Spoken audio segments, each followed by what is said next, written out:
We're going to be looking at how to get liberated through sound, or deep and amazing chanting of the Hare Krishna mantra, and other mantras too. So I should first of all say that this is not my seminar. This is Bhakti Vigyan Maharaj's seminar. With his permission, I am borrowing it.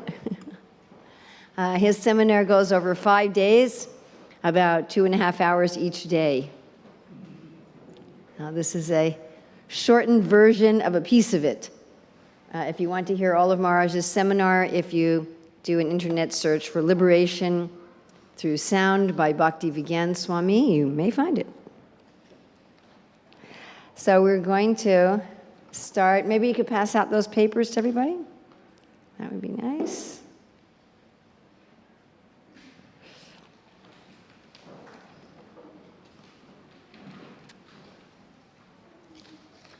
That's your little handy reference guide.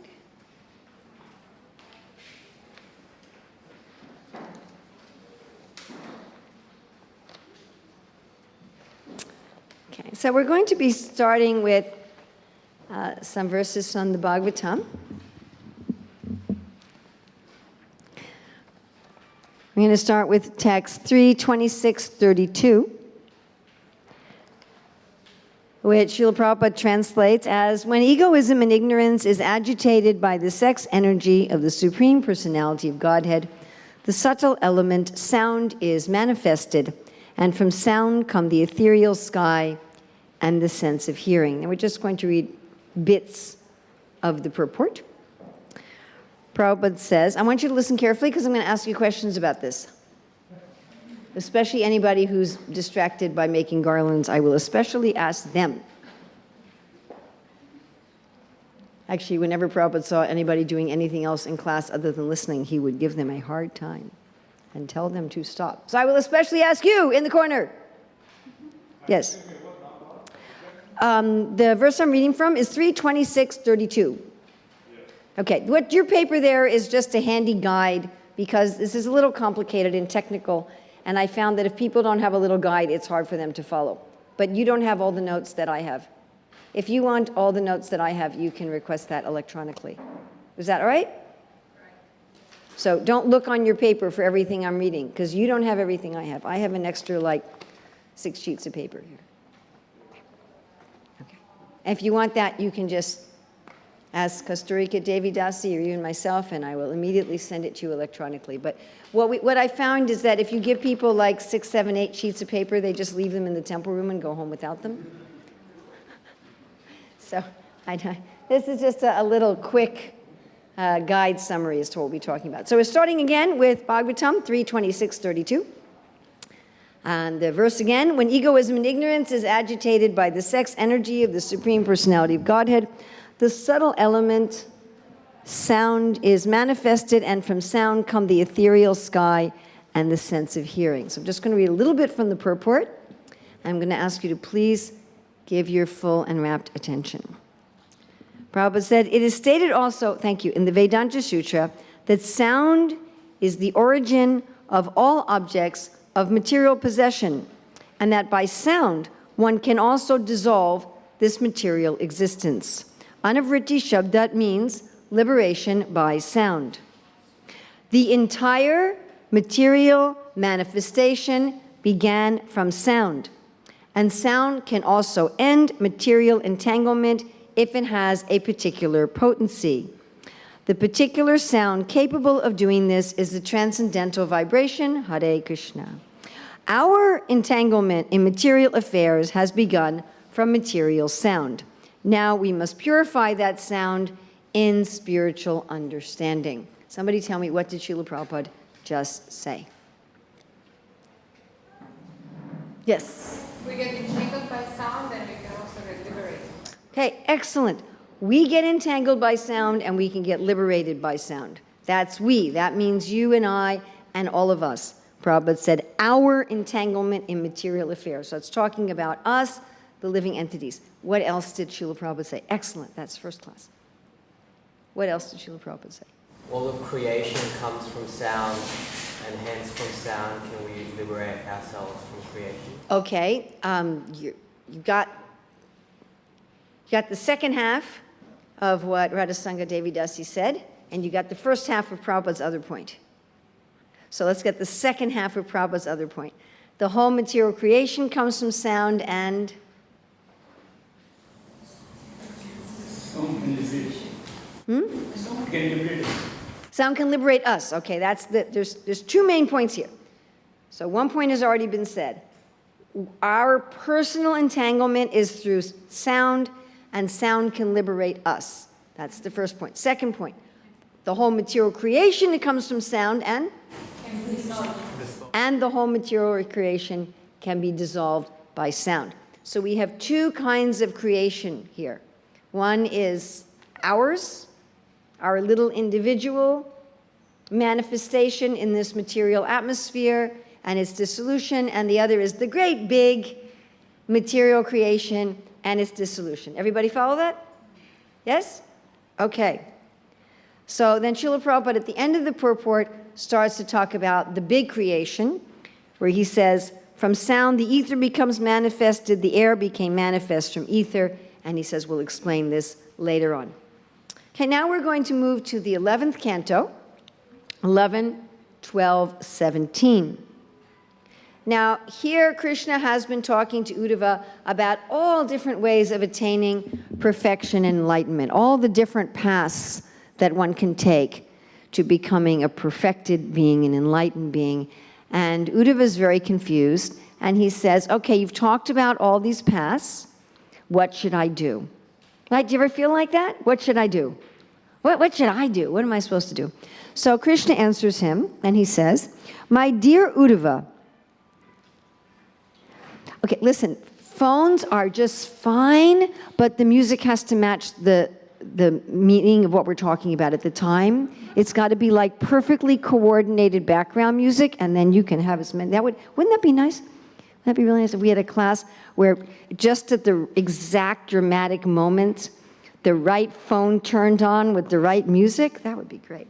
If you can't do that, please put your phone on vibrate, and if you don't know how to do that, just tap the person next to you on the shoulder and ask them, and they'll show you. Okay, so when Uddhava is really confused and he doesn't know what to do, what path should I take? So Krishna says, my dear Uddhava, the Supreme Lord gives life to every living being and is situated in the heart along with the life air and primal sound vibration. The Supreme Lord also assumes a gross form as the various sounds of the Vedas, composed of short and long vowels and consonants of different intonations. Okay, now would you know what to do? And Krishna goes on in the next verse, saying, when sticks of kindling wood are vigorously rubbed together, heat is produced by contact with air, and a spark of fire appears. Once the fire is kindled, ghee is added, and the fire blazes. Similarly, I become manifest in the sound vibration of the Vedas. So this is Krishna's answer as to what is the ultimate path to enlightenment. Now, in the purport of text 17, chapter 12, canto 11, Vishwanath Chakravarti Thakur discusses how Krishna's speaking about how he's situated in the heart along with the primal sound vibration, refers also to Lord Brahma, and that the Lord enters through the chakras of Lord Brahma and comes up, starting with the Mula chakra of Lord Brahma, up through Brahma's chakra and out of his mouth. And when the Lord comes out of his mouth as the sounds of the Vedas, then everything is produced. All right.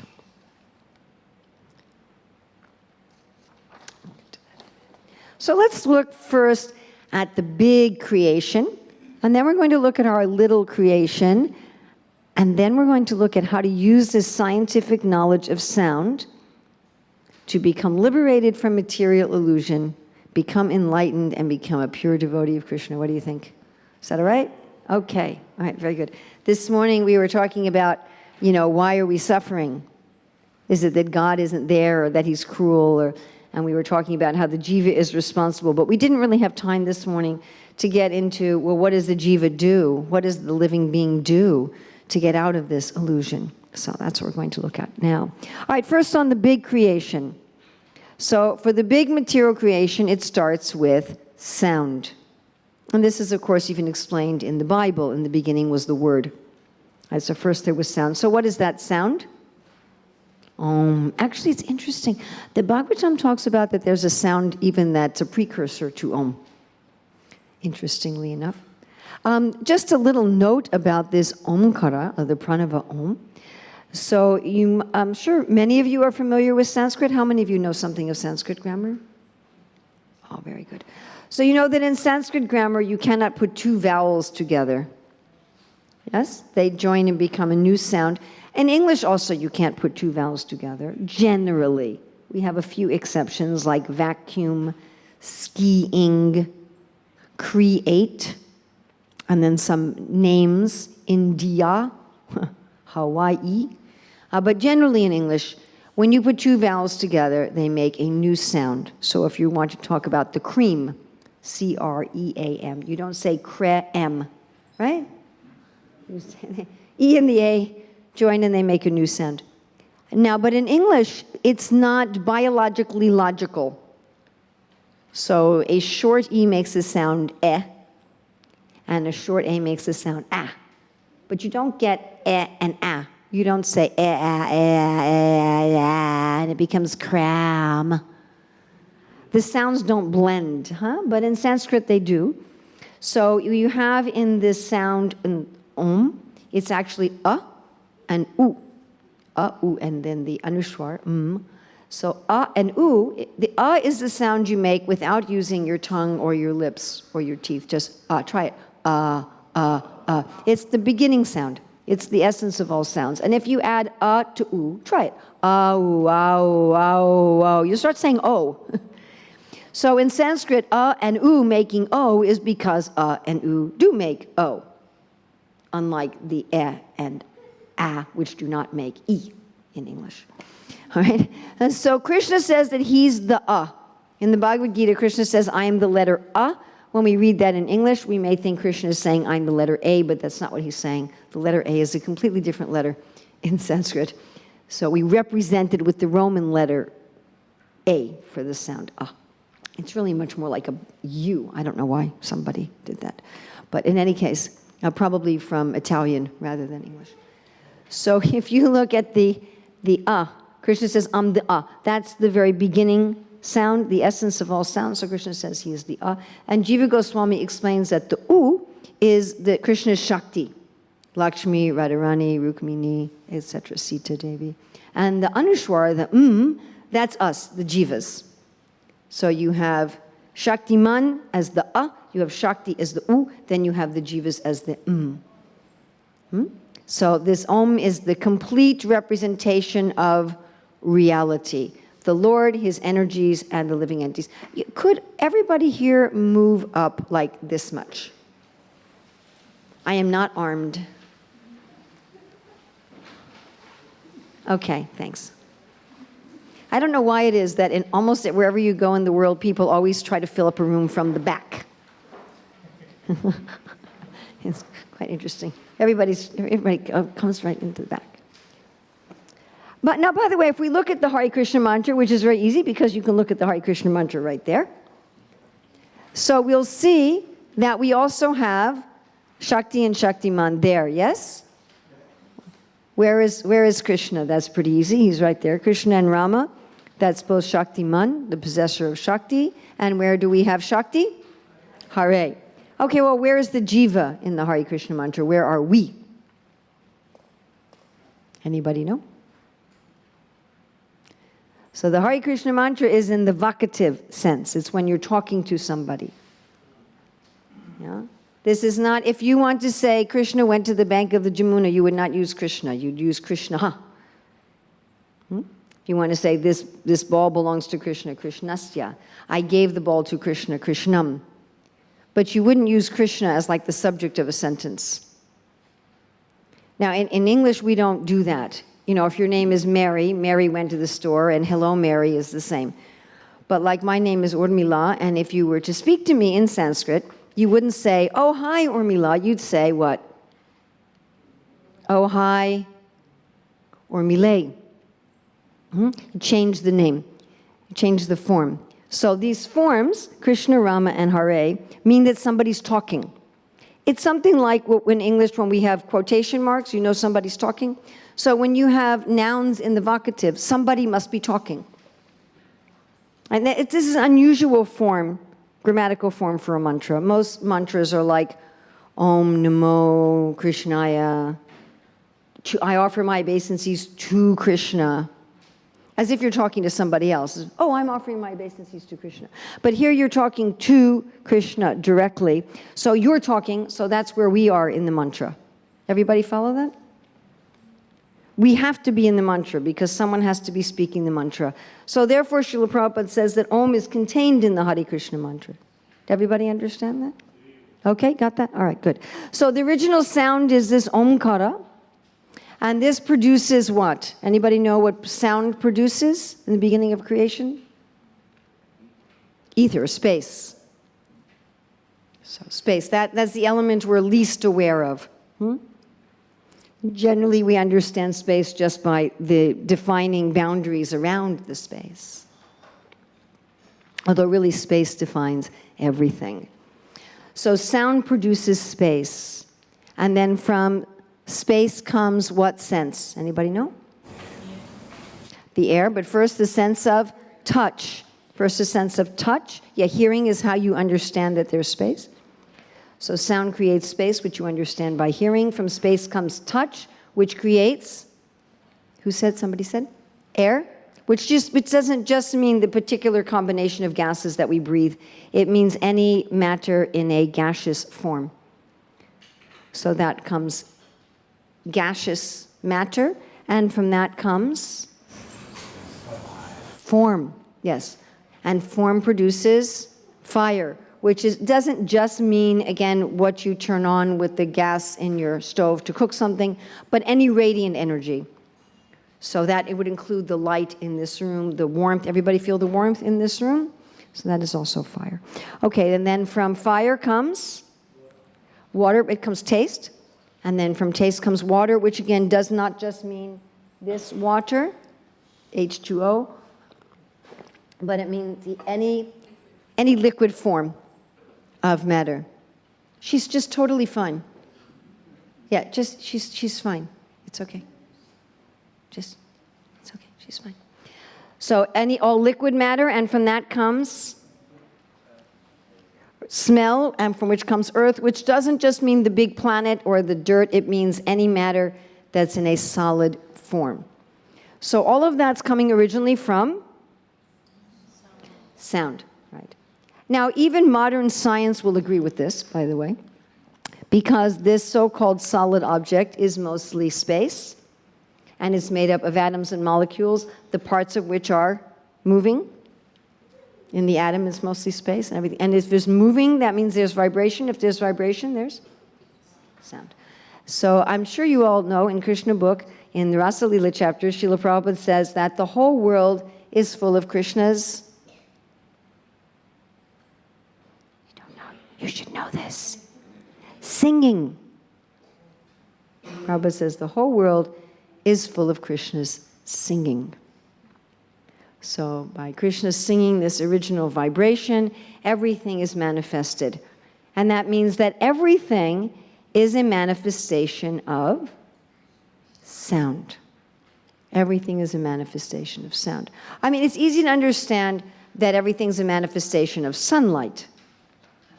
That's pretty easy. Is everything we eat a manifestation of sunlight?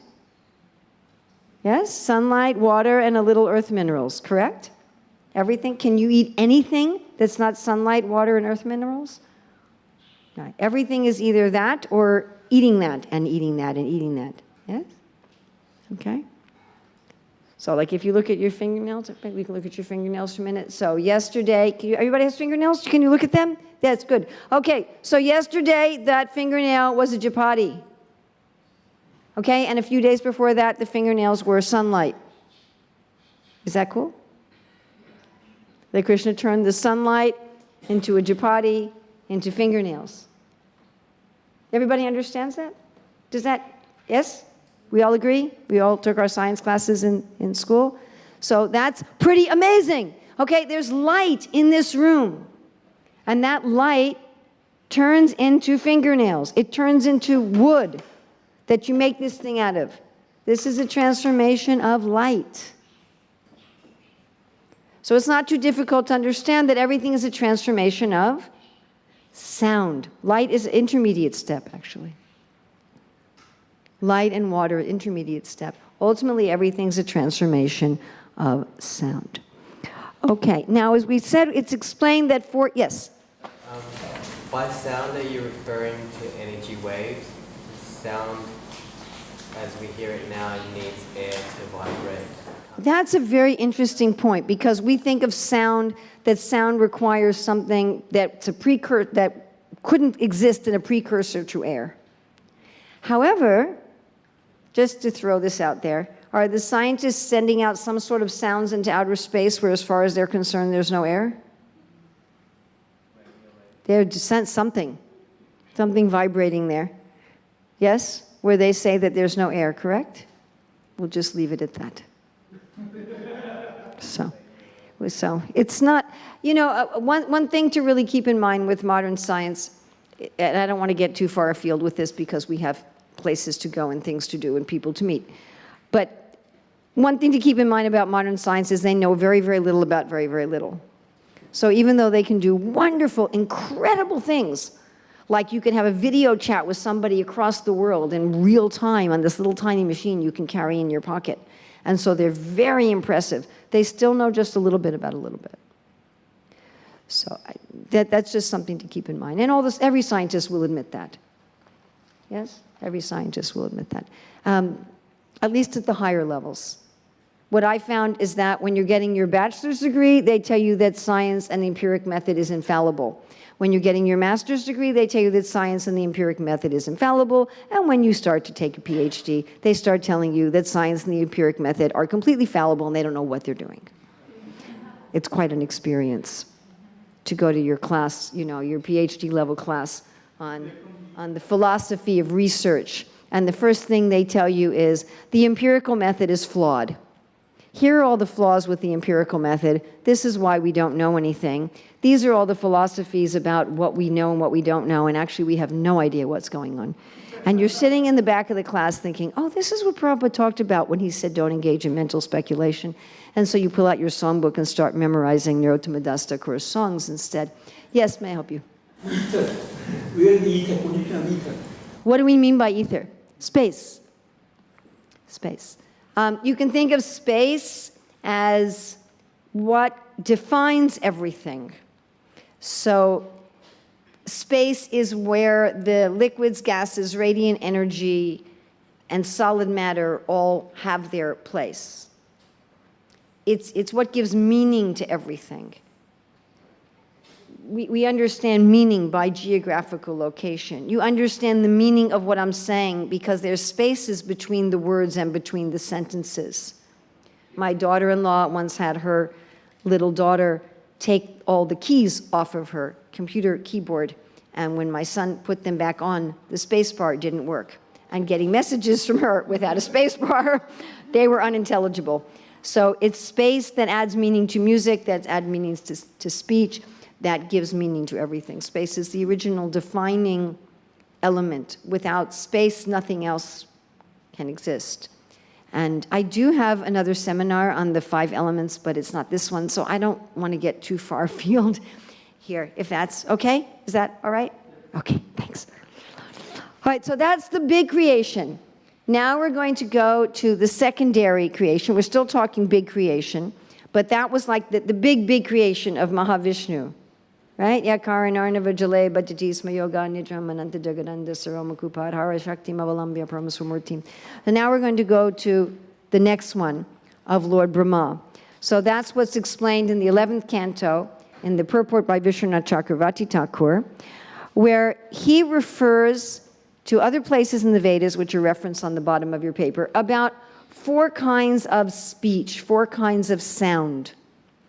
And here it's explained that the Lord enters into the Muladhara, the Mula Chakra. So the Mula Chakra is all the way at the base of your spine. Any of you who know anything about Astanga Yoga and Sat Chakra Yoga. So the Muladhara is the very bottom chakra, and the Lord enters into this bottom chakra of Lord Brahma as what's called Paravak. So para means transcendental, other, beyond, basically spiritual sound. And this sound then moves up through the chakras of Lord Brahma, goes to the Manipur chakra of Lord Brahma, which is around the navel, and there it's as Pasyanti Vak. Then it comes up into the throat, the mouth, the palate, which is the chakra here, into the Visuddha chakra, and there it exists as Majjhima Vak. And then it comes out of Lord Brahma's mouth as what's called Vaikari Vak. Now, due to a whole long story, which I don't have time to tell, there was a curse, I think by Indra, so that we only hear Vaikari Vak. We don't hear the other forms of speech, at least not of other people. We can hear of our own, but we can't hear of others. And when this Vaikari Vak comes out of the mouth of Lord Brahma, when he speaks, it manifests everything. So when he says the names of things, they manifest. The sound of things and the name of things at that point of creation is the same. And that's how the secondary creation takes place. So the big creation of earth, water, fire, air, ether comes from the singing of the Lord, which then pervades all matter. And the secondary creation from Lord Brahma comes from the Lord entering the chakras of Lord Brahma and coming up as Paravak, Pasyanti Vak, Majjhima Vak, and Vaikari Vak. So now we've looked at the first point that Srila Prabhupada made in that third canto purport, where he said that the whole material creation comes from sound. And we know at the end, everything starts folding into itself and comes back to sound. Yes? In Bhagavatam, they say that so-and-so portion came from the back of Brahma, came from different portions. Well, it's interesting you bring that up. And again, I apologize that we don't have time to go there. Many years ago, Tamal Krishna Maharaj did an analysis of how the creation is described in the Bhagavatam. And he came up, I have these files back in America in a filing cabinet in hard copy. I don't have them electronically at all. They were done a very long time ago. And he came up with several different versions of creation from the Bhagavatam. And he was not able, he worked with Sadaputra Prabhu and other scientists, and he was not able to match the versions. He was not able to say, okay, this version of creation, this this is how they all work together. And so they just stopped, and they didn't go any further. Not being a scientist myself, I'm not going to try to do something that Sadaputra Prabhu couldn't do. My very simple understanding of things like that is that you're looking at the same thing through a different lens. It's something like if you're going to explain how does a child become an adult, and you could talk about physically, socially, intellectually, and you're looking at different things, and they don't all match. You can't say physical development at this level is going to match intellectual development at this level is going to, it doesn't all go together. And so if you're describing something, through different lens, you'll describe it very differently. And that's the best that I can do, which probably isn't satisfactory. Yes? Another question. When you say that the Lord enters the Muladhara chakra, what aspect are we talking about? We're talking about the aspect that's described in Bhagavatam 11, 12, 17, where Krishna says, the Supreme Lord gives life to every living being and is situated within the heart along with the life air and primal sound vibration. The Lord can be perceived in his subtle form within the heart by one's mind, since the Lord controls the minds of everyone, even great demigods like Lord Shiva. The Supreme Lord also assumes a gross form as the various sounds of the Vedas composed of short and long vowels and consonants of different intonations.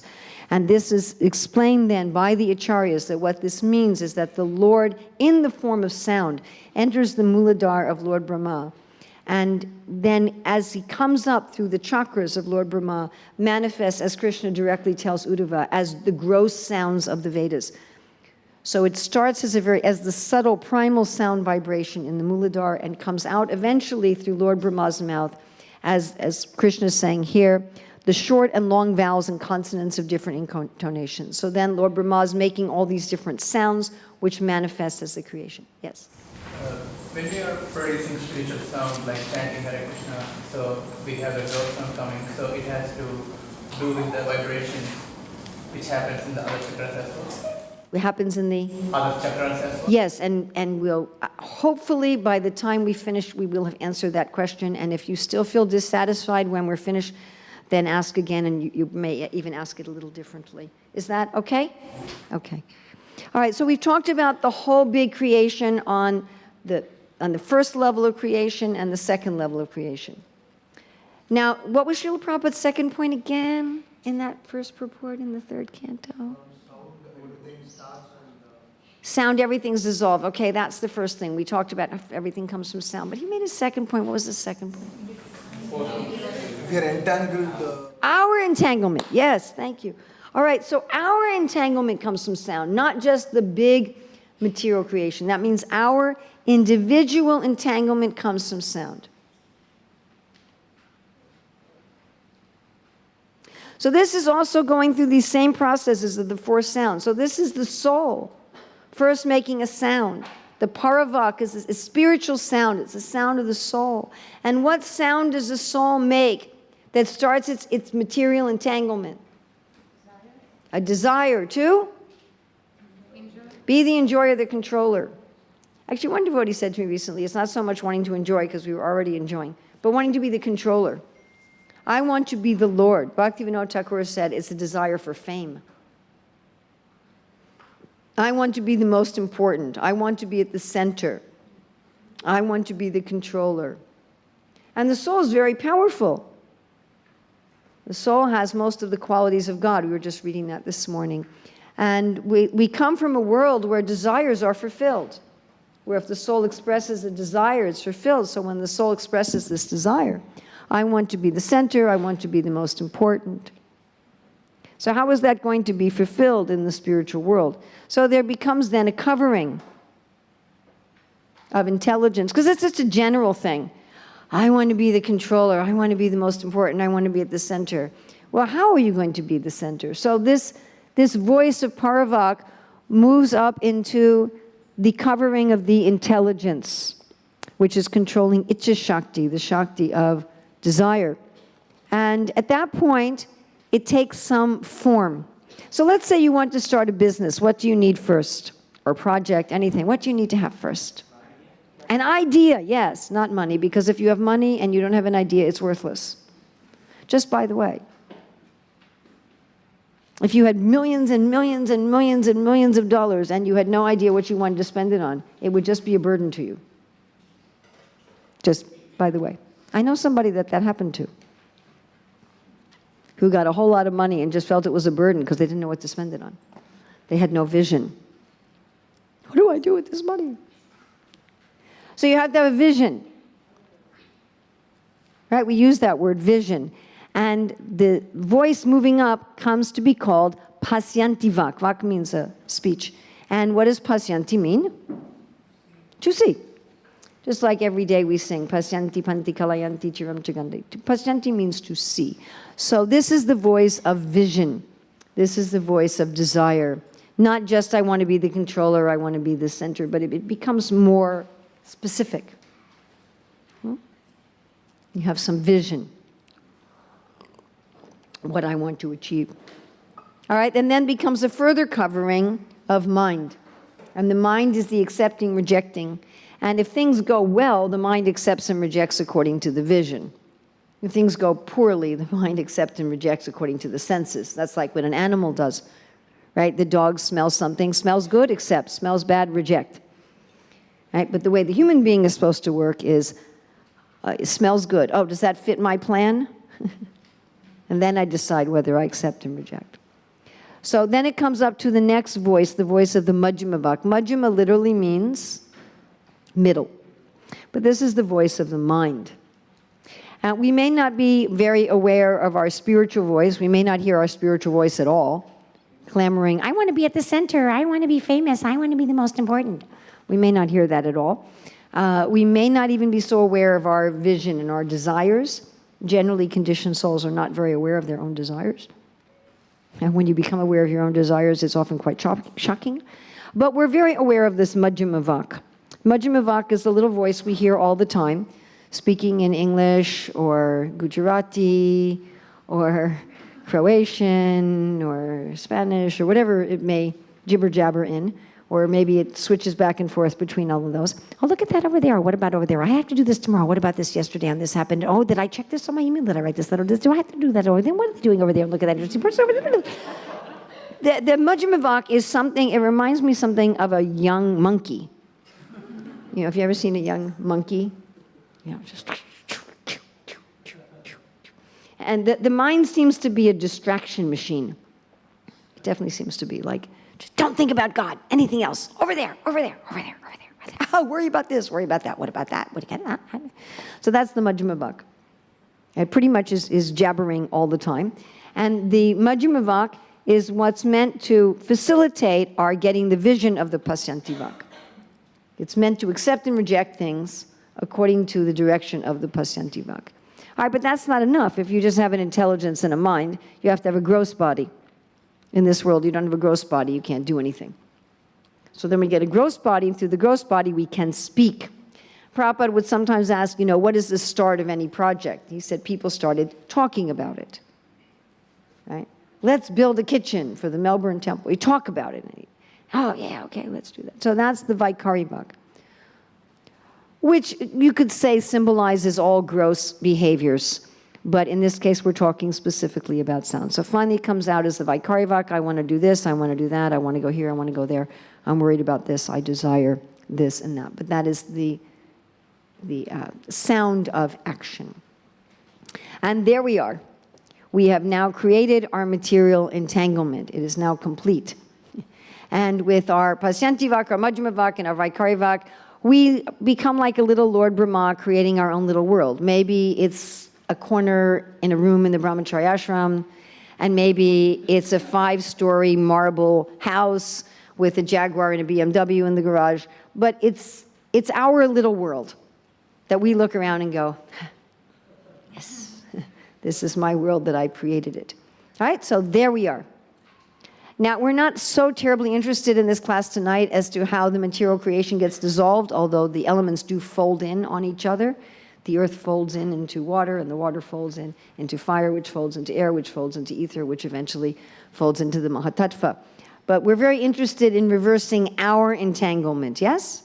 Krishna's going to worry about reversing the whole creation. That's not our particular worry, not in this lifetime.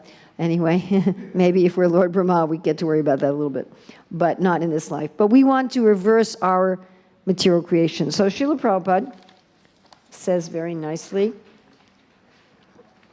in his purport to 4:23:16 in the Bhagavatam, he says the words yatastanam vivagashaha indicate that one should know the process of creation and should meditate upon the creative process inversely and thus become free from material contamination.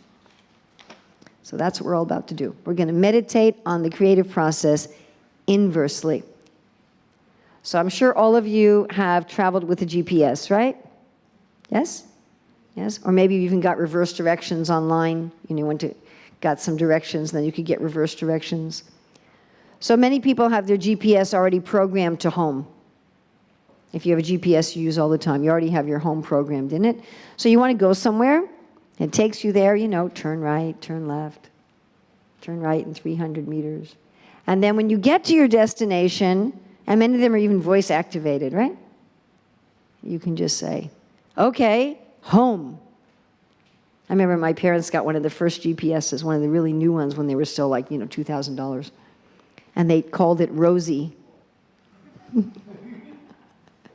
And so once they got to their destination, they were really proud of it too, you know, whenever you'd ride in the car with them. They'd get to the destination and they'd say, Rosie, home. And she would calculate how to get home. And when you go back, everything is reversed, yes? The right turns become left turns. The left turns become right turns. You go back.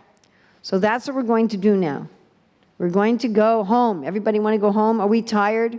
Did we make a mistake? I think so, yes. So now we're going to go home.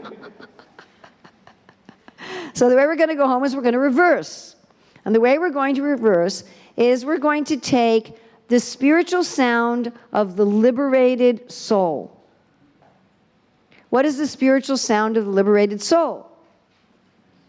The Hare Krishna mantra. Right? That is the sound that the liberated soul is vibrating. We're going to take that sound and we're going to first vibrate it on the level of Vaikari Vak. We're going to first vibrate it with the mouth. Remember, we're going in reverse, right? We started at Paravak, we went to Pasyanti Vak, we went to Majjhima Vak, we went to Vaikari Vak. So going backwards, we're going to start with Vaikari Vak. We're going to start chanting the Hare Krishna mantra with our mouth. And when we're chanting with our mouth, what's the Majjhima Vak going to be doing? Look at that over there. What about this? And I wonder what about yesterday and tomorrow and the other day and this person and that problem and this hope and this dream. And we're just chanting with the mouth. And what's the Pasyanti Vak doing? I want this and that and this idea, and I could enjoy in this way and that way. And what's the Paravak going? I want to be the center. I want to enjoy. I want to be important in the material world. So that's what we're doing. And that kind of chanting is also called Nam Aparad. Right?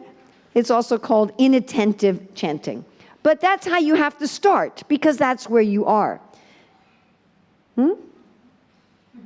Right? When you're at your destination, you can't start 3 blocks away to go home. You have to start where you are. So generally, that's how we start. And we shouldn't be discouraged about that. That's how we start.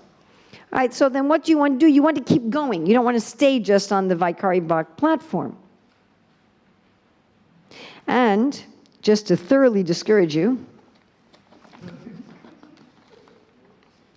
actually it's interesting because I didn't have time. I just read this yesterday and I didn't have time to add it to this seminar, but I was just reading yesterday. I mean, I've read it before, but somehow when I read it yesterday, just like, oh, that would fit with this seminar. It's where Mahaprabhu is speaking to Sanatana Goswami, and he talks about the different weeds that can grow with the creeper of bhakti. And it's a little different from this list of Jiva Goswami, but it shares some things in common. So if you want to look that up, it's in Madhya, can't remember, 17, 18, or 19. One of them is Kuti Nata. I remember that. But I will dutifully add that to this seminar for the next time I teach it. Sorry, I don't have it for this time. But this is from Jiva Goswami. And he says, if you stay on the level of Vaikari Vak, now pretty much we all start that way.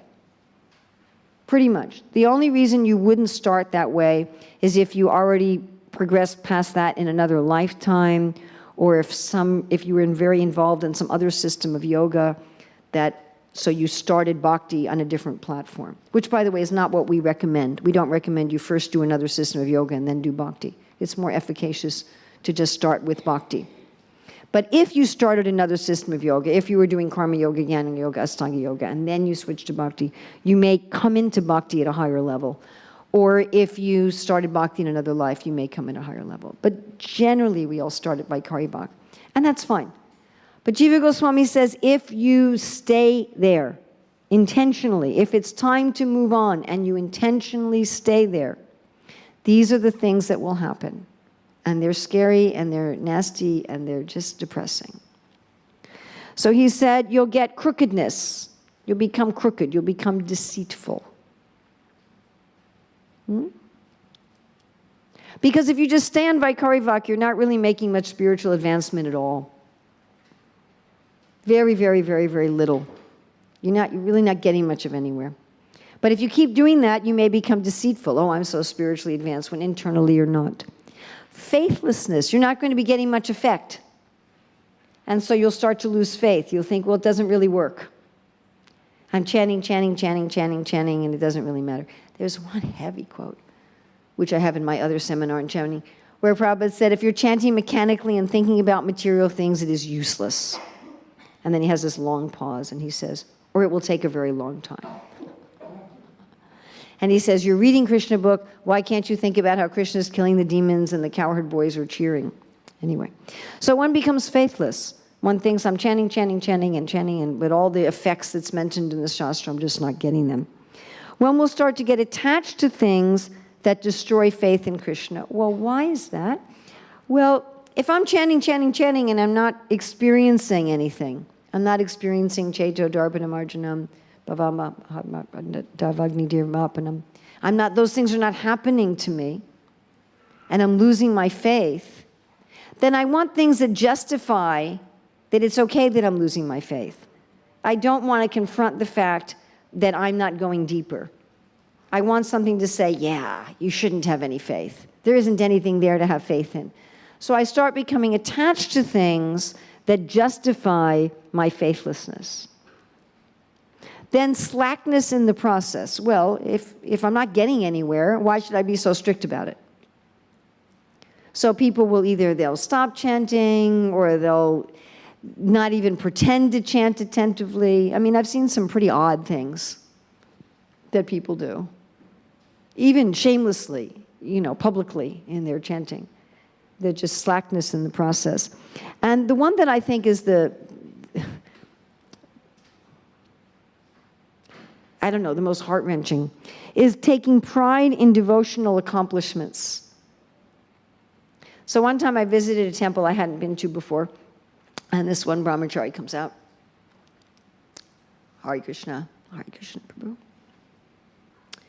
I am so-and-so Das. I am the temple commander. And he starts giving me his whole CV, his whole resume.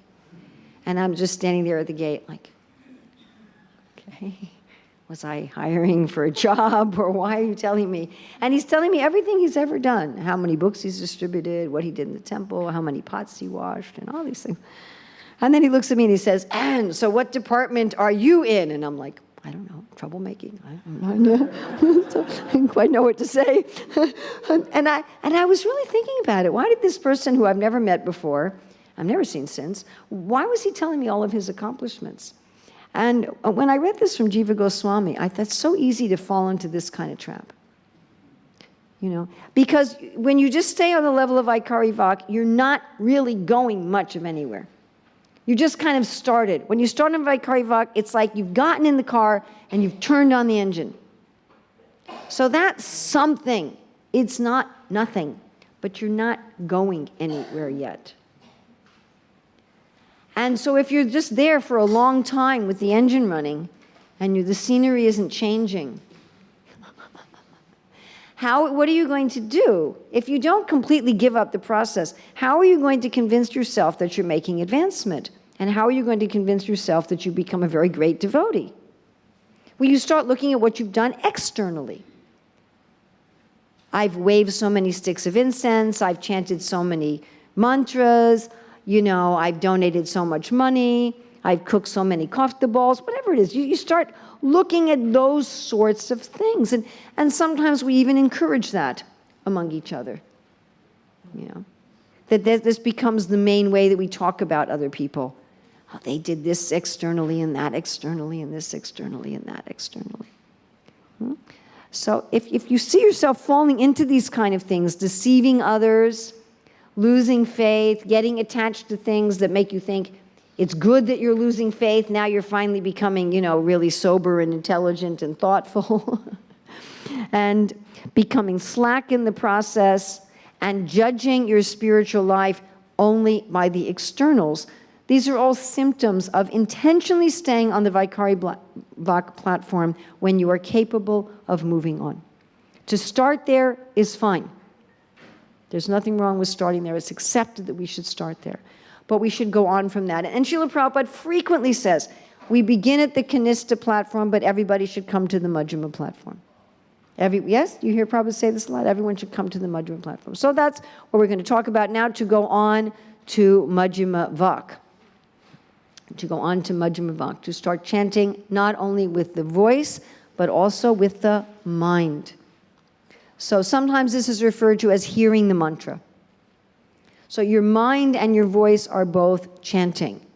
This is also when Prabhupada has many quotes, which I collect, about how when one chants Hare Krishna, one should be thinking about Krishna. And he'll often say things like, you're seeing the deity, you can look at the feet of the deity, then the knees and the thighs, the belly, the chest. He said, so what is the difficulty to remember the deity while you are chanting? One time in Switzerland, Prabhupada said, chanting Hare Krishna means you imagine. He said, you imagine a diamond throne within your heart, and that you have seated Krishna there, that you are bathing him with Ganga and Jamuna water, you are dressing him, you are ornamenting him. And these things are not false, Prabhupada says.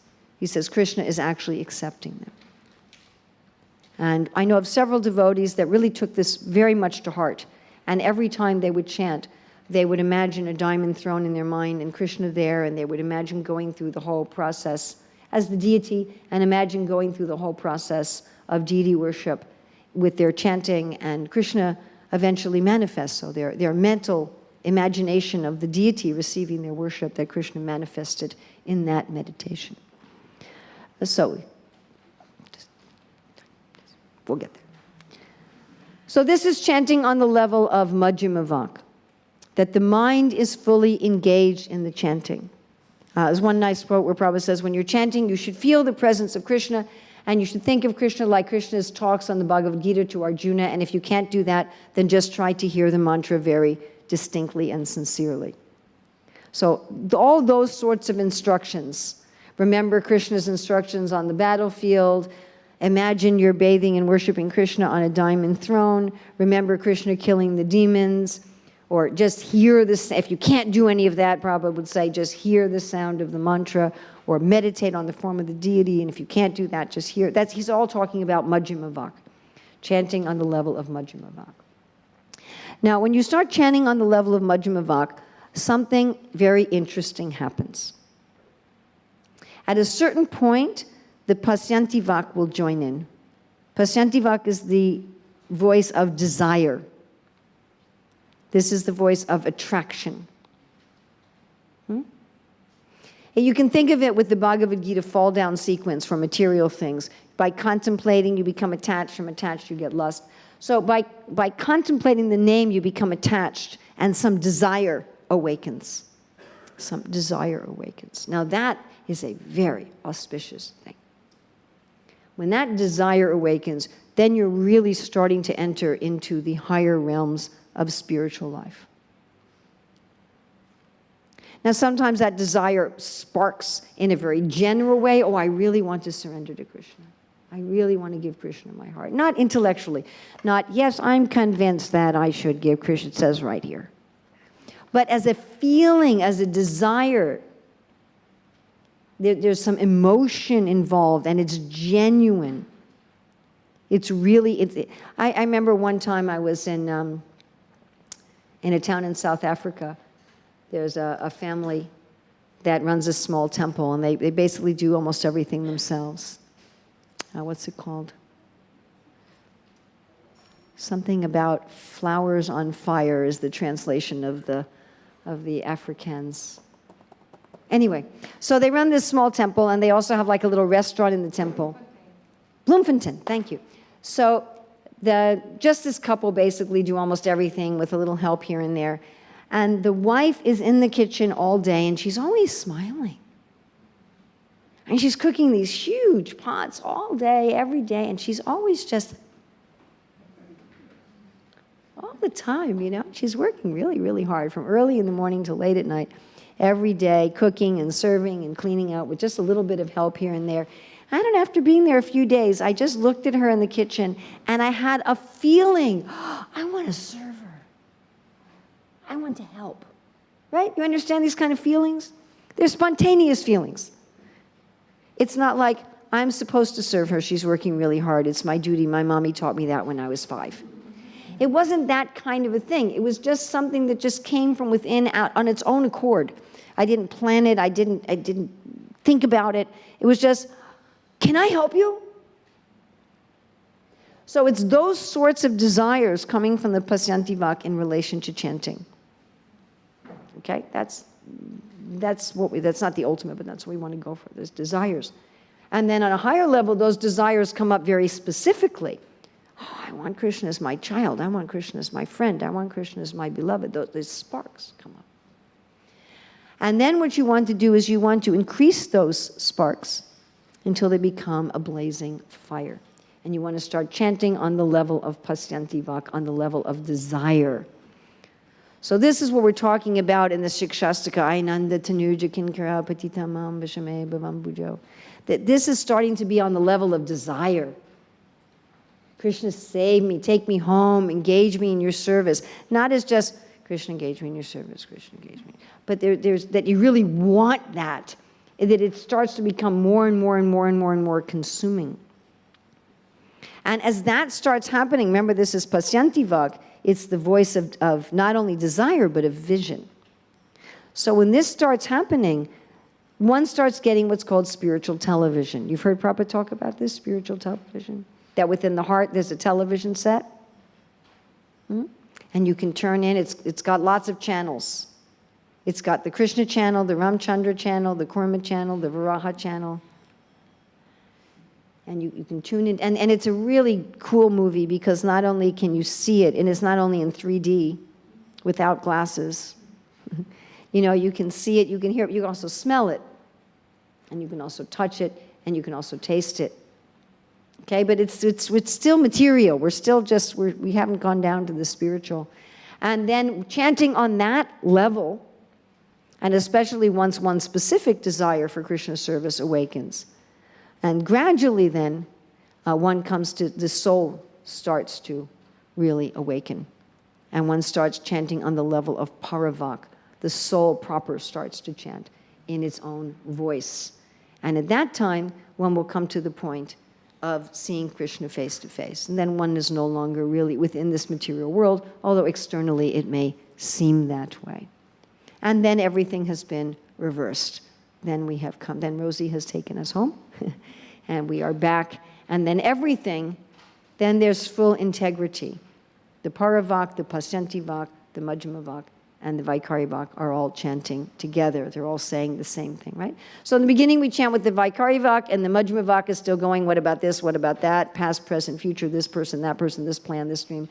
The Pasyanti Vak is going, that's my vision, and the Paravak is going, I want to be at the center. And then you start chanting also with the Majjhima Vak, but even then the Paravak still has this vision of enjoyment. The Pasyanti Vak still has the vision of enjoyment, and the Paravak is still saying, I want to be at the center.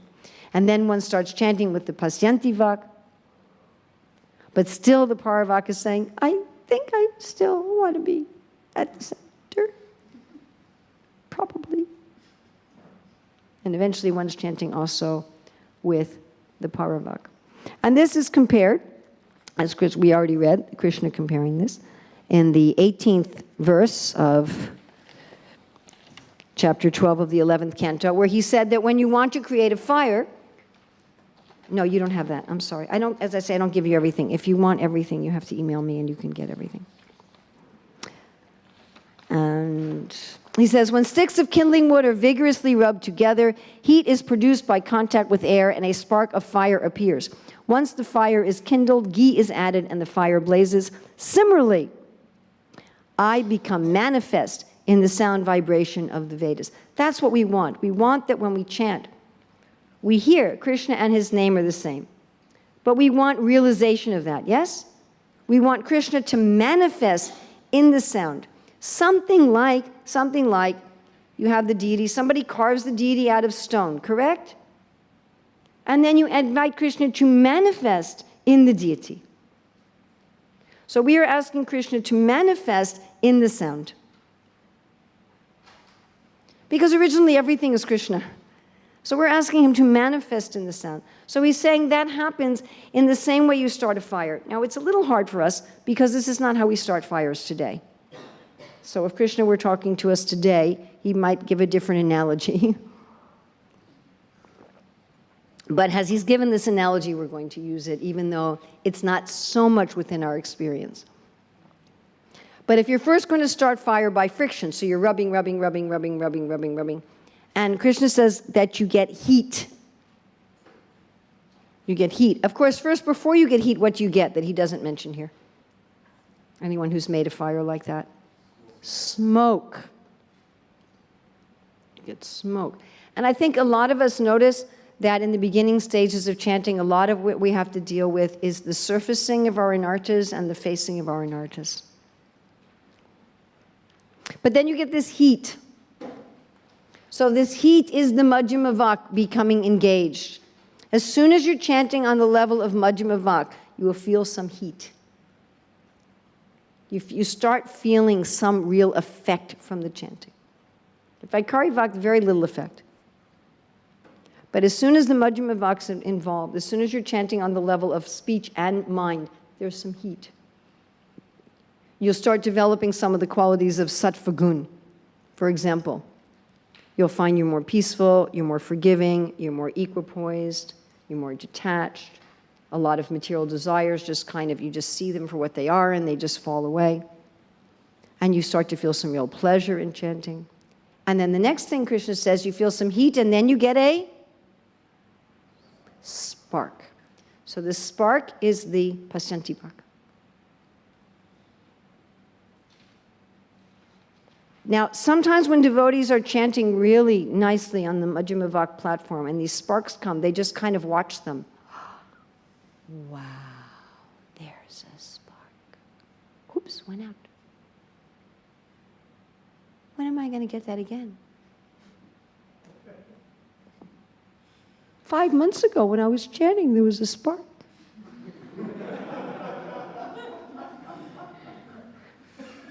Let's see, where was I? Oh yeah, I was at that festival. If I go back there again. Kind of like the hawk that finds a mouse under a particular bush and it keeps checking that same bush every day, you know, in case he's going to find another mouse. So we might think, well, if I go back to that place or if I sit next to that sannyasi again, you know, if I eat that particular prasadam, if I read that verse, the spark will come back. And Narada Muni tried that. It didn't work. What does Krishna say to do when that spark comes? If you're chanting on the level of Majjhimavaka and the heat's there, then there's going to be some sparks sometimes. And what does Krishna here say to Uddhava to do when the spark comes? Pour ghee. So when you see, when that spark comes, when that desire, if it's a general desire or if it's a specific desire, you are most blessed. If it's a general desire, a specific desire for Krishna service, when that spark comes, don't just look at it and say, oh, that's really amazing. Wow, this chanting is so cool.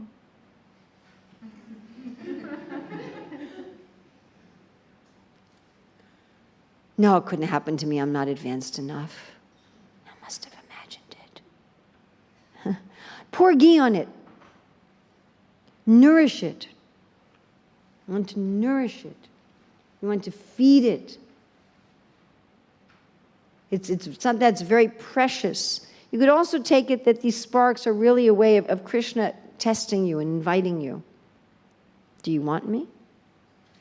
Do you want me? Here's a little desire. Do you like it? Do you want more of it? So how do you nourish it? You nourish it by meditating on it, by focused hearing and chanting, by focused association. Anything you can do to nourish that spark. And please don't run away from it, but dive into it and nourish it. And when you nourish it with ghee, then it becomes a fire. And that's what we want. We want the fire, and the fire is that of Pasyantivak, which then awakens the Paravak. Now, of course, in the beginning, if you're trying to start a fire by friction, it is hard work. And Prabhupada says, like until Nista, he says it's a hard struggle with determination. So, but once Nista comes, everything comes very easily. Basically, you want to get through that stage as quickly as possible.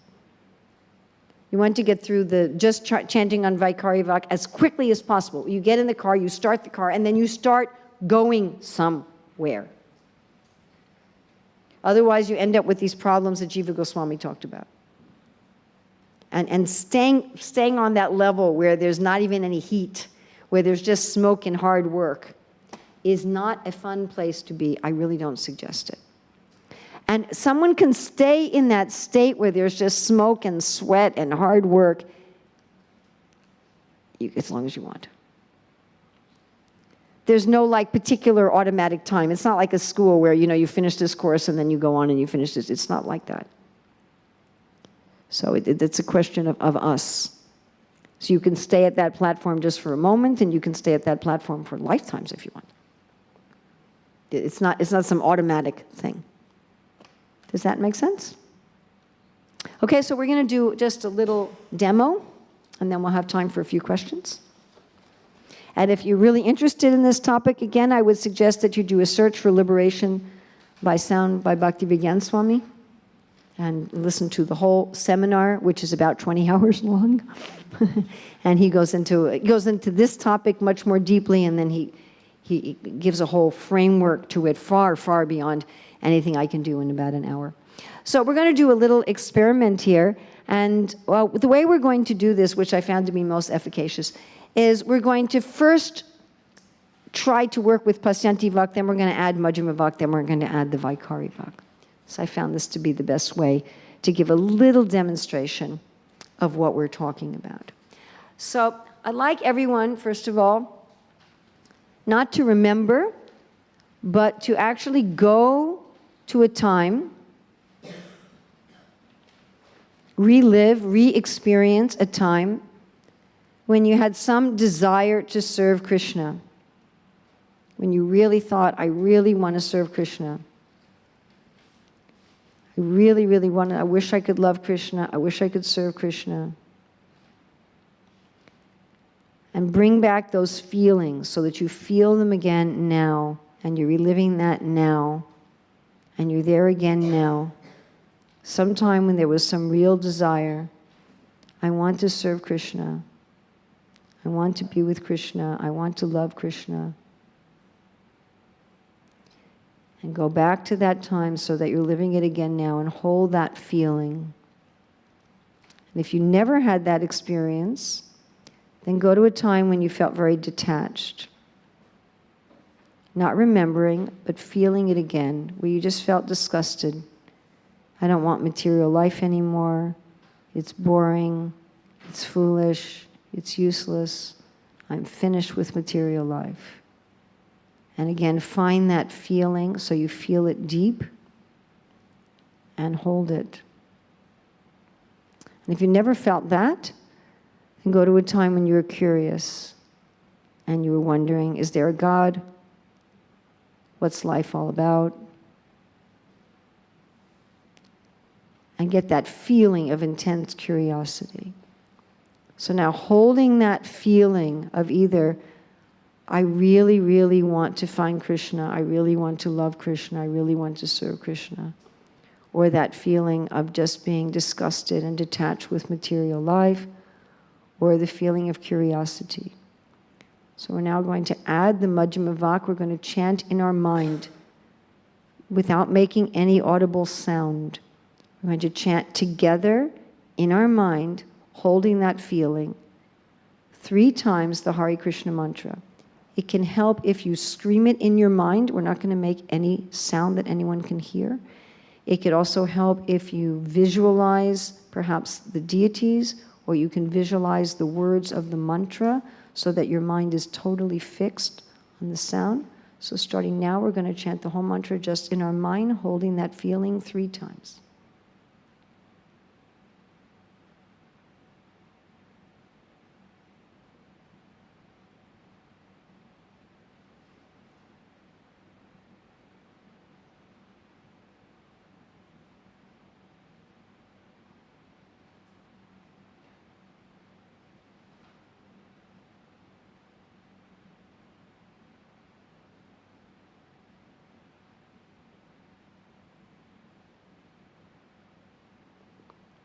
Now, holding the feeling and continuing to chant in the mind, we're going to add the voice.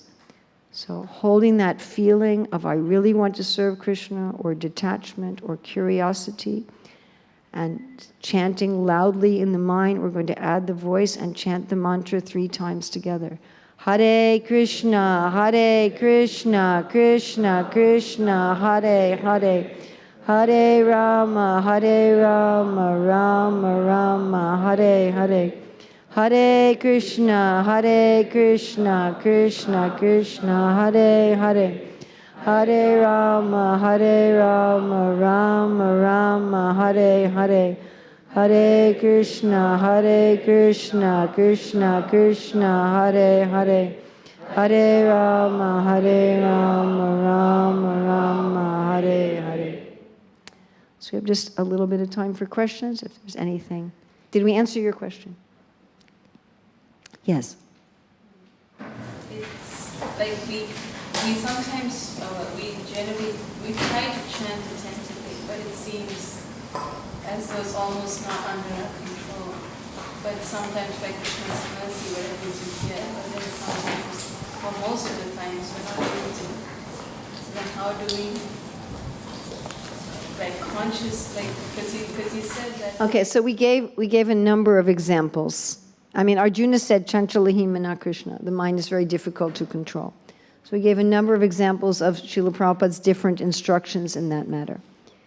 As I say, I collect them.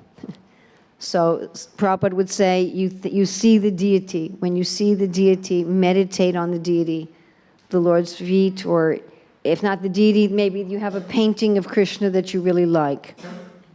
The deity form on the altar, the deity form in a painting, and meditate on that form so that you can bring that form to your mind without effort at any time. This is an instruction that Srila Prabhupada repeats many, many, many, many times. That one of the purposes of deity worship is so that at any time during the day, you can bring the form of the deity to your mind. And then when you're chanting, meditate on the deity going from the feet to the face. Another instruction that he gives is that you can imagine that there's a diamond throne in your heart. He uses the word imagine. And that you put Krishna there, and put Krishna there in the form of the deity. So you have a diamond throne in your heart, and the deity, you can have the deity here, or if you like the deities in Vrindavan, or in Mayapur, or in France, or wherever you want. Which should be don't do it like, oh, I should be this, whatever you're going to feel attracted to. And your deities in your heart, and you're bringing water from the Ganges and the Jamuna. This is nicely explained in the Nectar Devotion. Everyone's read that about the Brahmana who did that every day for many, many, many, many years.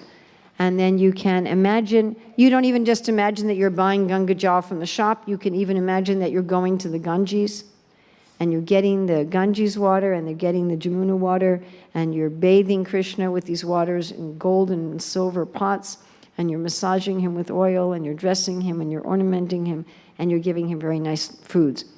And Prabhupada said this in a lecture in Geneva. He said, chanting Hare Krishna means that you imagine you have a diamond throne in your heart. And he said, and if you chant Hare Krishna and think about Krishna this way, wherever you go will become a holy place. And then there's another place where Srila Prabhupada says, if you're just chanting mechanically and thinking of mundane things, it's all useless, or it will take a long time. And then he says, what is the use of you reading Krishna book? When you're chanting, you meditate on how Krishna is killing the demons and all the cowherd boys are clapping. Many, many times, Srila Prabhupada talks about meditating on Krishna speaking the Bhagavad Gita in relationship to chanting. That's a frequent thing that he'll say. He'll say, you feel the presence of, when you're chanting, you should feel the presence of Krishna, and you can remember these talks with Arjuna. And then he'll say, if you cannot do that, then simply try to hear the sound vibration. And simply try to hear yourself chant distinctly, or try to hear yourself chant sincerely. So if you say, well, I just can't do that.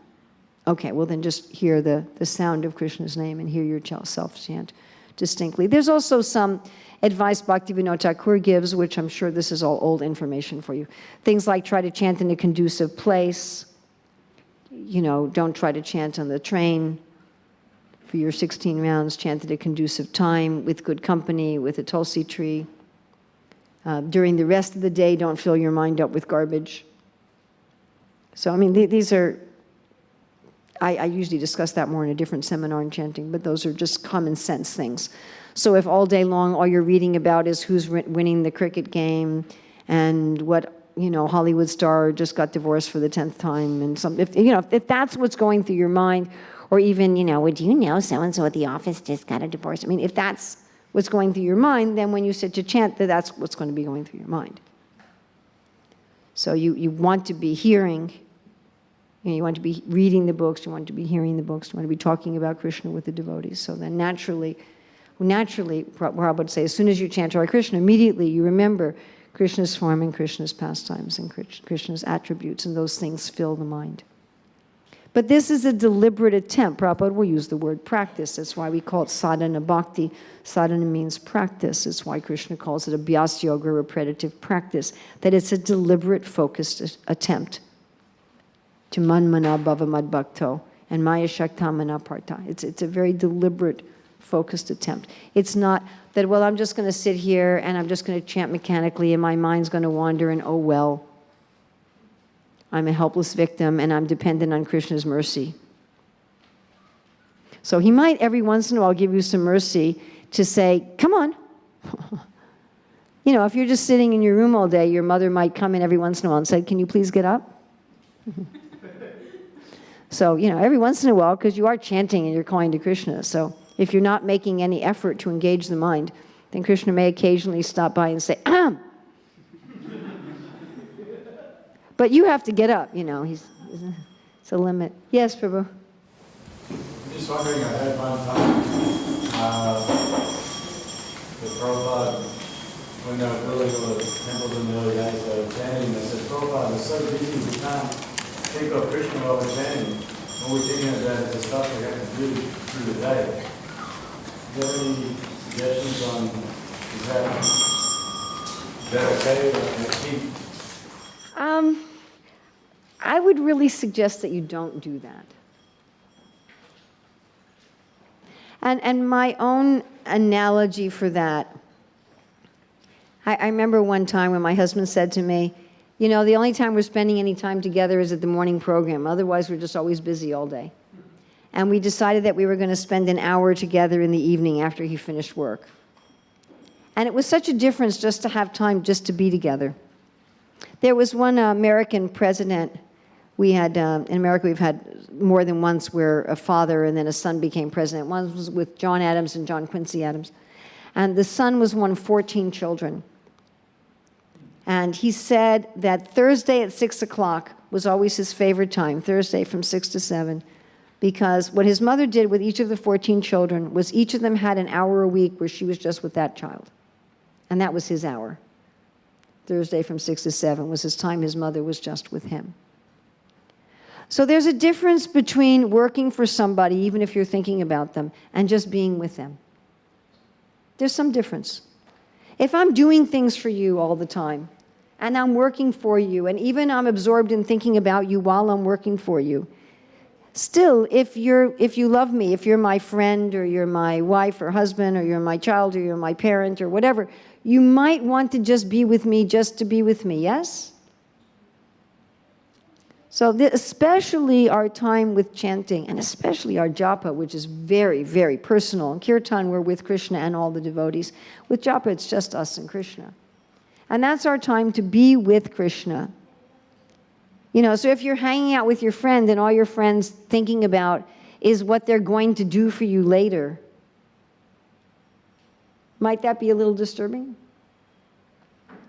You might want them to really be with you now and just be attentive to you. So japa is very much like, especially japa. Kirtan also, but kirtan it's a little different because we're with all the devotees. So we're more being with Krishna with all the devotees.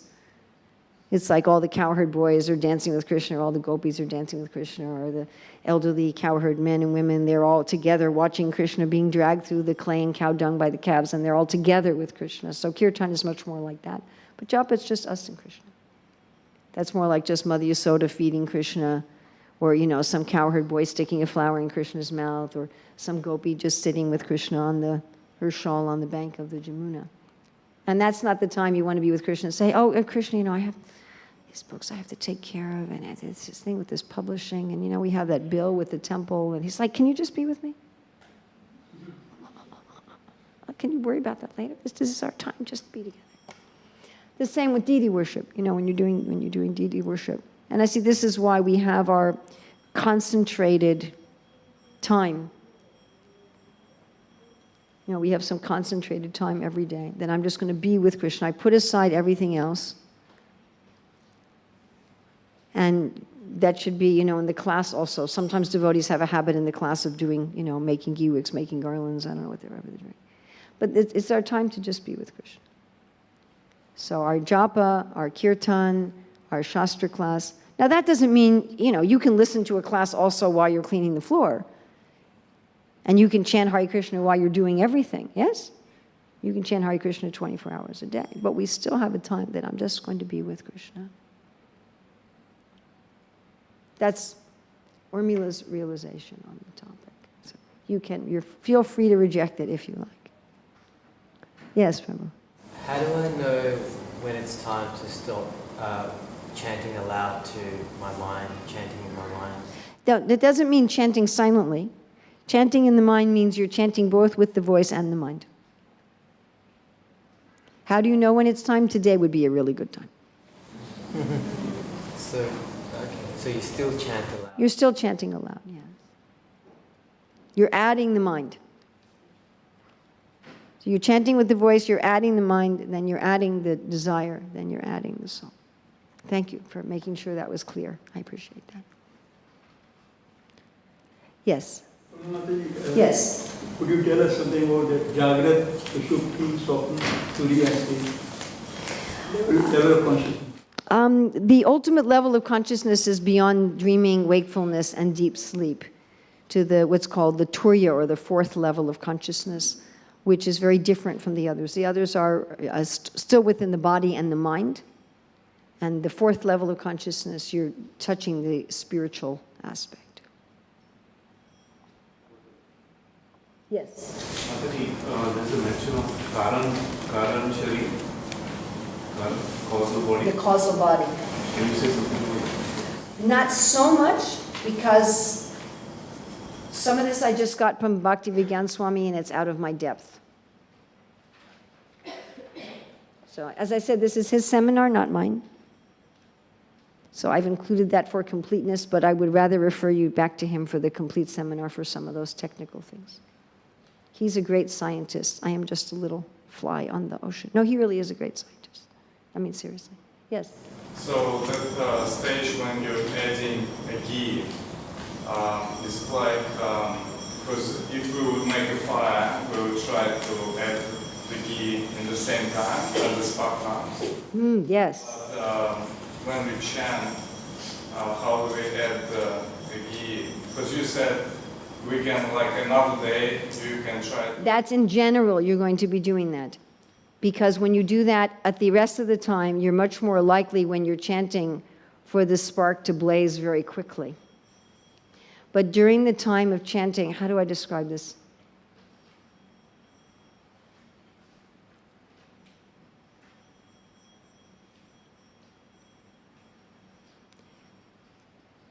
The way that you would add ghee when you're chanting is to really go deep into it. Don't be an observer.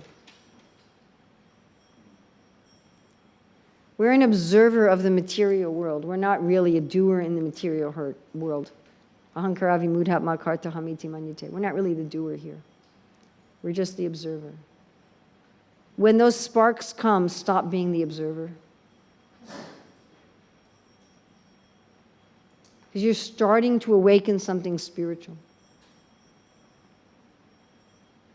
Become the experiencer. I don't know how to explain it any better than that. But your experience is like these sparks, they come more often once you advance. Definitely. And they become more often, and they're brighter, and they stay longer, and eventually they're blazing fire, and eventually it's constant blazing fire. So that's done both at the time of chanting and also in one's general life, in a very purposeful attempt in one's general life. There's a difference in one's practice of bhakti. So before those sparks arise, one may be hearing and chanting and following the process much more on the level of intellectual conviction bolstered by some spiritual experiences, which are mostly of the nature of just heat. And, occasionally maybe something more than that that's really just the shadow probably of someone else's experience, frankly. Like a shadow bhava, that if you're in the company of a very advanced soul, you may experience a shadow of what they're experiencing. And as soon as you're out of their association, it goes away. So there may be some times like that where one has a little experience that's like way beyond yourself because you just happen to be around somebody who's very advanced. And then you may even have some symptoms, which Rupa Goswami describes as burnt symptoms. You may have some symptoms without the emotional ecstasy. Okay? It's as best as I can do in the time that we have, and this is all very deep, and we could speak for an hour on each of these things, and this is the whole science side. I can't get that much. But once these sparks come, your hearing and chanting and your meditation and your association should change. They don't have to. There's still free will. But if you say, all right, I'm going to pour ghee on these sparks, then you're going to start hearing and chanting and serving and associating for that purpose of nurturing that little desire that's sparked up. Instead of just observing it and saying, oh, that's interesting, oh, that was Krishna's mercy. I guess, what does Bhaktivinoda Thakur say? Say you shouldn't just sit around saying, well, maybe I'll get it by luck and maybe I won't get it by luck. So you can do that even with these sparks that come. You may think, oh, that's just some luck and maybe it'll come again. That'll be nice. But if you start then in the process of sadhana, you're starting to nurture that. You're starting to nurture that feeling. You're looking for the prayers and the songs which echo that same spark of feeling that you have. You're looking for the devotees that will help you with that spark of feeling. You start becoming disinterested in people who are going to take you away from that. You start becoming disinterested in anything that's going to take you away from that. And your motive and your focus for your practice, if you choose to pour ghee on the spark, it's not an automatic thing, becomes different.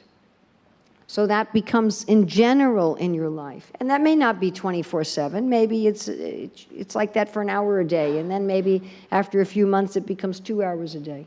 You understand? And during the time of chanting, when that happens, immediately you become the experiencer. You can see those sparks as kind of like an open door. Walk through it. Don't just see, oh, the door's open. Oh, look at what I can see through the door. That's interesting. Oop, closed.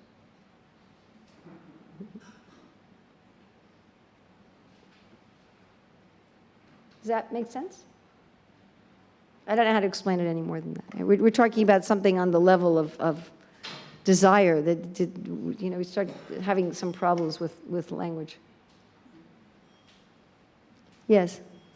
That is, I want to know, on the Vaikari Walk platform, the mind is constantly thinking. The mind is just somewhere else. The beginning of the chanting, always that's happening. When we first start chanting Hare Krishna, generally we will chant in that way. Generally. 3 to 4 rounds. Generally it will be like that. So some people it's not. I mean, some people the first time they chant, they actually chant at a very deep level. Sometimes that happens. Is it like, in order to chant in a very high platform, does it involve our previous word karma as well? Well, if you have some really good, if you've already gotten to a high platform of bhakti in a previous life, then you might immediately start your chanting on a very high platform, yes. But it doesn't matter. You can get to a very high platform very quickly in this life. That's not just some kind of lottery, Well, I missed out on the past birth lottery, so it's not like that. I mean, we can make whatever excuses we want.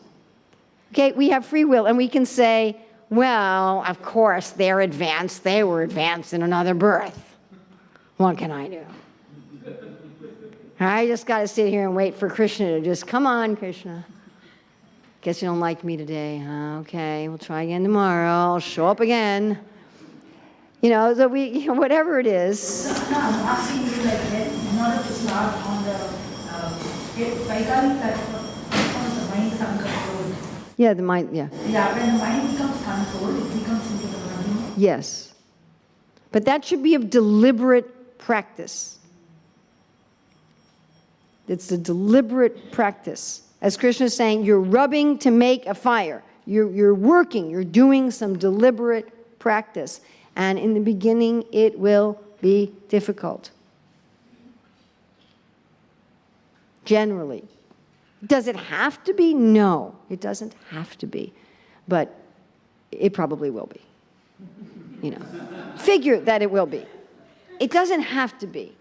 We could gain enough faith and conviction and surrender in 5 minutes. We could. That's possible. It's actually already there in the heart. It doesn't need to be a hard struggle with determination and years to get through the anartas, and it doesn't have to be like that. And I have met devotees in the Hare Krishna movement that came to very, very high levels of bhakti very, very quickly. And I've also met people who hung around for decades and didn't get anywhere. You know, I've met people on both ends of the spectrum. I mean, I remember once I was in Vrindavan, and I went to go, I didn't want to go see this person. But, you know, a good friend of mine said, can you please get this CD, and this is the only person who can get it, and go see them. And I was like, okay. So I went to go see this person, and their room looked like it hadn't seen the sun for 1,000 yugas, you know. All the curtains were drawn, everything was moldy, and it was awful. And I'm like, Prabhu, I came to get a CD for my friend. You know, can I just get the CD and get out of here, please? You know, and then this devotee starts talking to me. He says, there's no bliss anymore. I'm like, oh, God, can you just get me the CD, please? Like, where's the bliss? I remember when I used to come here, there was so much bliss, and there's none anymore. And he starts going on and on and on. Yes, Prabhu, can you get me the CD? You know? And finally I said, you know, Prabhu, there's a lot of bliss here in Vrindavan if you came out of your room. So, you know, it depends. It's not, it doesn't have to be like that for 30 years or 40 years or so many lifetimes. That's not required. It's not like, okay, an art in the Vritti is going to take a long time, and it's going to take me 10 or 20 years no matter what I do. I've just got to sludge through it. That's not necessarily true. You could go through an art in a Vritti in a day or a week, you know. It's all right? Or you could take a few lifetimes. I mean, it's really up to us. You could say, well, really, isn't it about mercy? But the mercy's already there. You already got it. Everybody sitting in this room, you already have the mercy. Yes?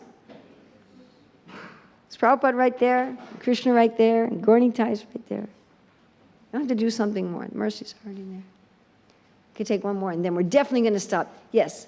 Do you think doing meditation and physical yoga helps in this process? You want to be careful you don't do yoga mishra bhakti. So if you think that concentration in bhakti and advancement on bhakti is dependent on anything other than bhakti, you run the risk of not doing pure bhakti. So if you think, in order for bhakti to work, I have to really be a good, pious person in the world, and I have to have my varnashram all together, that's karma mishra bhakti. If you think, in order for bhakti to work, I have to become detached and disgusted with the material world, that's gyan mishra bhakti. If you think, in order for bhakti to work, I have to master the asanas and the pranayam, then that's yoga mishra bhakti.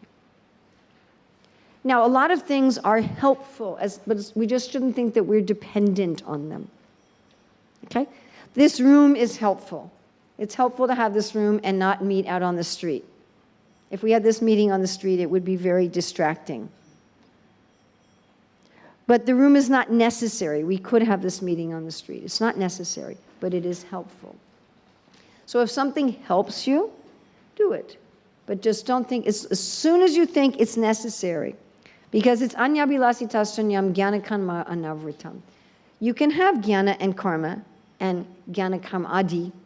You can have jnana, you can have karma, jnana, and yoga, but don't let them cover the bhakti. The prime way they cover the bhakti is when people think I have to do it first. First I have to get my varnashram together, and then I can think about Krishna. I'm just going to chant on the Vaikari Bhakt platform for now. I'm just going to chant with the voice. I'm not going to try to engage my mind in my desire. And after I get my material life together, you know, first I'm going to be a good wife, or first I'm going to be a good Brahmin, or first I'm going to be a good, you know, your Varna, your ashrama. And then I'll be able to think of Krishna. That's karma mishra bhakti. And if you think, first I have to have no material desires. First I have to become completely detached. I have to study the scriptures, or as Adi Purusha Prabhu said, first I thought I had to have all the good qualities. I thought I had to be forgiving and equipoised and nonviolent and fearless, and then I can think of Krishna. And oh, don't think about Krishna yet. I'm not pure enough. First, I have to become pure. Think about Krishna. No, that's for the advanced devotees. So first, I've got to become completely detached and have no material desires. Then I'll think about Krishna. That's Gyan Mishra Bhakti. And if you think, first I have to completely control my senses, completely control my body, my breathing, and my senses, and attain subtle powers, and the ability to fix my mind on one point without deviation, through the power of will, and through the power of mechanically manipulating the life airs in the body. And once I've learned how to do that mechanically, then I will think of Krishna. That's Yoga Mishra Bhakti.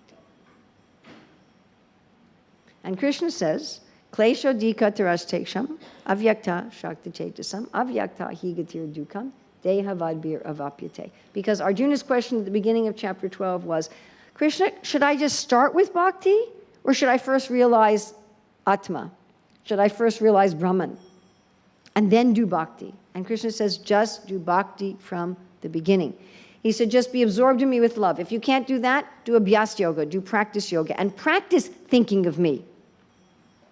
If you can't even do that, then do Krishna Karmani, then just work for me. That's like the Vaikari Black platform.